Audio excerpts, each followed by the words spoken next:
Now to a shocking story that happened in Portland today. They may christen your heads with hickory and anoint your faces with pepper spray.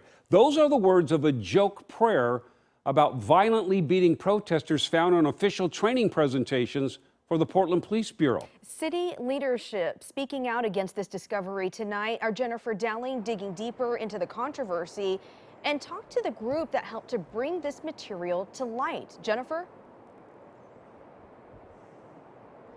Good evening. I spoke with an attorney for Don't Shoot Portland, and she said that her team came across this training slide while they were doing a discovery process in a civil suit against the city. And she says it points to a larger problem.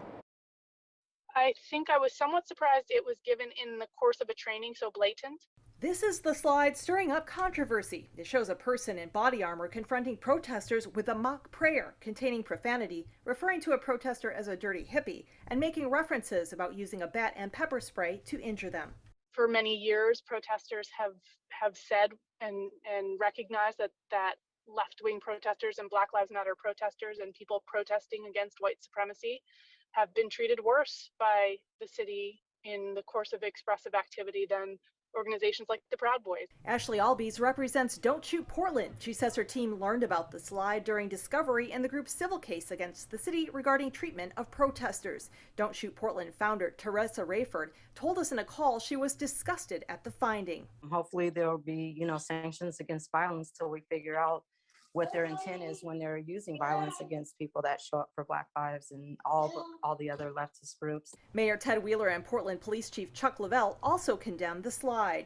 As soon as I was made aware of the incident, I reached out to Chief Lavelle, who shared my deep concern and assured me that a thorough and complete investigation was underway.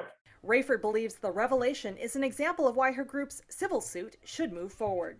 Now it's going to be something that people are discussing, and hopefully people will be held accountable.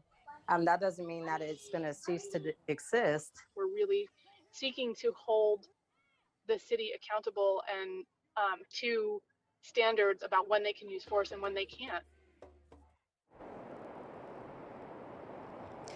And I spoke to attorney Aiken Blitz for a different take. He was once a police officer and has represented police agencies, helping in areas of policy, police labor relations, and other issues like discipline. He believes the message was not to beat up protesters, but likely what the trainer was trying to do was to inject a little black cop humor in a town where officers are frustrated and the police bureau doesn't get a lot of support, and to end the training with a little bit of levity. Now, some city commissioners have also responded to the training slide and have issued statements. We'll post those in this story at KOIN.com. Reporting live in Portland, Jennifer Dowling, KOIN 6 News.